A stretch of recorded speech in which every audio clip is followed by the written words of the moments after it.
Hi there, it's Christian Younggren with Automotive Consulting. I'm in a dealership here with a mask on, so it must be 2020. Doing some role play today for one of the stores, but I've done some recent recruiting, and then we did the initial new hire training, and now we're coming in once a week doing a in-store one-on-one, and then I do a Zoom one-on-one 2 other times a week with this particular store and all their salespeople. The role plays you're going to watch, keep in mind, while they're a sterile situation and it's made up and it's a made-up role play, we try to be as realistic as possible. We come up with realistic scenarios, and any role play in the absence of having gone through the roll to the sale, the meet and greet, establishing rapport, investigation, and fact-finding, and a walk around, and knowing that customer like you would in real life, this is always going to be a little more sterile. There's a lot of details you don't have, and a lot of times you would inject some humor, and you don't always have that when you're doing these situations. So again, trying to make it as realistic as possible. I hope you enjoy them.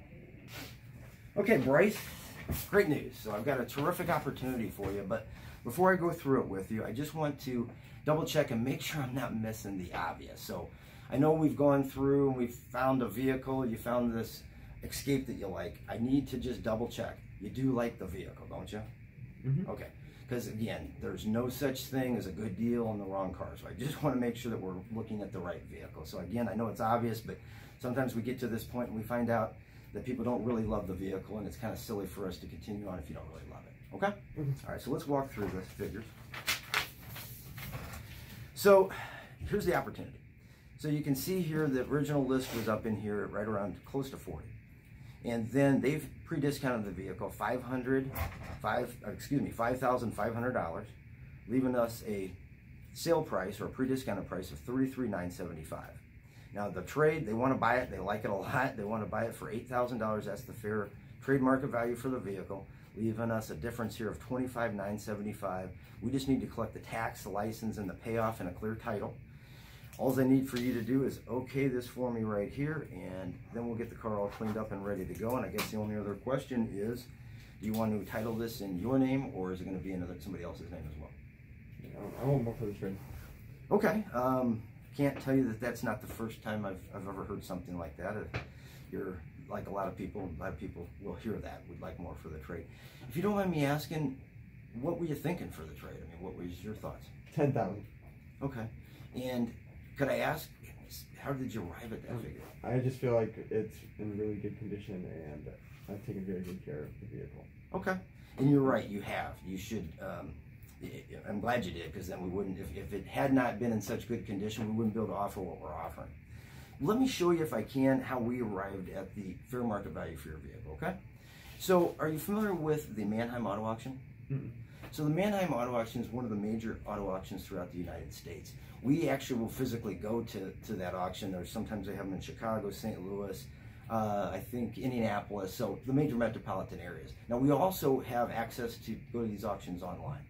So because of that, we have all the auction records. So what our management team does to determine the value of your vehicle is they go online, and they'll use book prices and stuff, but they'll a lot of times go online and they'll look and see what they could buy that vehicle for at the auction.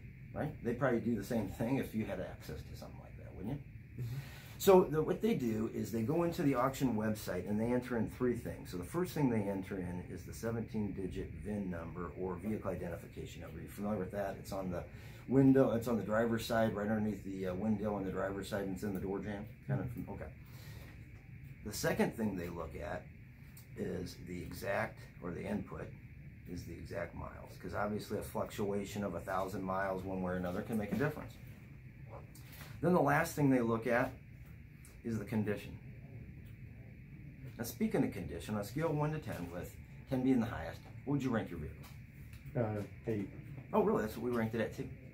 So now after they've got all this information entered into the auction website, what it did is it produced these vehicles. It produced about 15 vehicles or so that we could buy at the auction like yours.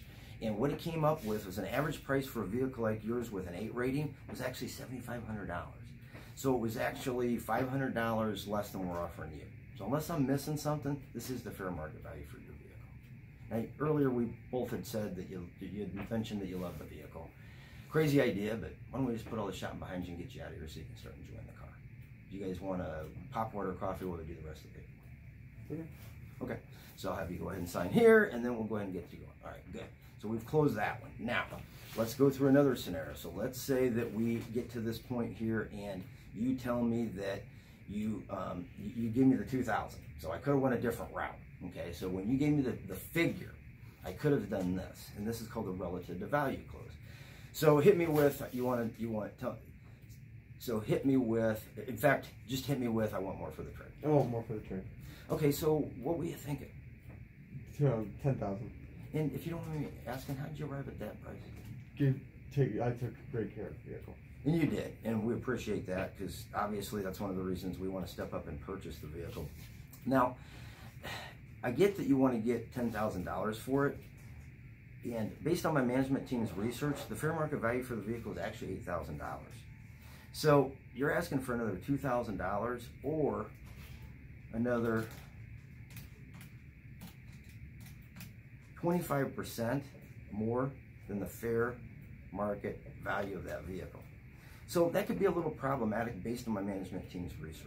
I mean, just imagine this, Bryce. Imagine you've done quite a bit of research on a vehicle you want to buy, and you found that a fair price was right at $33,900 or say $34,000. And then all of a sudden you went to the dealership, and then they asked you to pay another 25%, or in this case, what? Another $8,500. You know, so would you buy that vehicle for say $42,500, knowing that a fair market value for that vehicle should be closer to $33,900? Mm-mm. And I'm kind of running the same thing. I'm going to run the same reaction with my management team if I ask them to pay you another 25% more than the fair market value for your trade. So I get it. You're just trying to make sure you're getting a fair deal. Am I right? Mm-hmm. Isn't a fair deal a car you like at a price you can afford from people in a place that'll take care of you after the sale as well? Mm-hmm.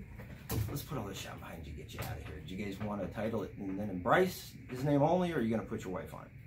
Just Bryce. Okay, good. So go ahead and okay it. So that is the close that I want you guys to start working on as well. Another close that you may end up running into from time to time too that you may want to use with the trade-in is called the payoff. Okay, and the payoff close is, so a lot of times the customer will tell you they want payoff for their trade. So we're walking through here, and we'll say that we walk through here to the figures, and all of a sudden hit me with, just say, hey, look, you know, I at least need to get payoff for my trade.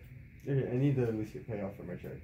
Hey, you know what? I get it. Obviously, Bryce, you want to get as much as you possibly can for the trade. I'd be doing the same thing if I was in your shoes.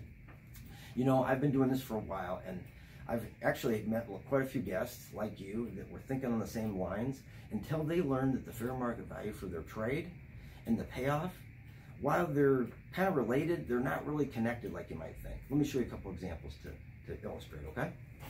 So let's say, for instance, that you had a payoff of $5,000 and you had a vehicle that was professionally appraised for $10,000. Well, in that case, you want the $10,000 it's worth, right? Mm-hmm. So going the other way, if say you owed $13,000, that car'd still be worth the $10,000. Am I wrong? Mm-hmm. So why the trade value and the payoff, they're related. One doesn't really affect the other. So again, you said earlier that you love the truck. Crazy idea, but why don't we just put all this shop behind you and get you out of here so you can start enjoying it? You want to title it in your name alone, or are you going to put somebody else on the title? Just my name. Okay. So that's the payoff one. Okay. So well, there you have it. That's how we start off our sales training day at Kaizen Automotive Consulting. And because Kaizen means continuous improvement, that's our company goal and our goal for your sales department and dealership. Now, if you want to improve your sales skills, learn how to use psychology to close more car deals, and receive unbiased dealership vendor product and service reviews, make sure you subscribe and then turn on the bell so you never miss out on learning anything new.